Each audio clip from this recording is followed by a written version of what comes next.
ඉතින් අද අපි බලමු රස්සට අලකිරි හොද්දක් හදාගන්න විදිහ. මේක පාන් ඉදියාප්ප කන්න නියමට ගැලපෙනවා. මුලින්ම අල ටික හොඳට සෝදගෙන ලුණුයි කයි දාලා වතුරෙන් හොඳට තම්බ ගන්නවා.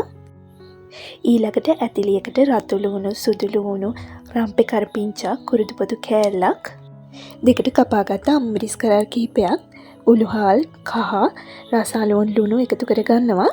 මම නයිකොච්චි පොඩි ප්‍රමාණයකුත් එකතු කරගත්තා. කපාගත්ත තක්කාලි ගෙඩි භාගයකුත් මම එකට එකතු කරගෙන අපි තම්බගත්ත අල ටිකත් එකතු කරගන්නවා. ඊළඟට පොඩි කරගත්ත අල කෑල්ලකුත් මම එකතු කරගෙන මේ සියල්ල හොඳට මිශ්‍ර කරගන්නවා. ඊළඟට පොල් කිරි එකතු කරගන්නවා. පොල් කිරි ඔයගොල්ලන්ට කැමති ප්‍රමාණයක් එකතු කරගන්න. ගින්දර සාමාන්‍ය මට්ටමට තියාගෙන මේක හොඳට උයා ගන්න ඕනේ. මේ වෙලාවේ හොද්ද කැටි ගහන්න නොදී හොඳට හැදිකා ගන්න ඕනේ. හොද්දට නටනකන් ඉතුරුවට පස්සේ අපිට ලිප ඔෆ් කරගන්න පුළුවන්. ඊළඟට මං කබලේ බැදගත්ත අබෑට ටිකකුත් මේකට එකතු කරගන්නවා. අබෑට ටික හොඳට කුඩු කරලා එකතු කරගන්න. ඉතින් ඔයාලත් මේ විදිහට අලකාරී එකක් හදලා බලන්න. ගිහින් එන්න සුබ දවසක්.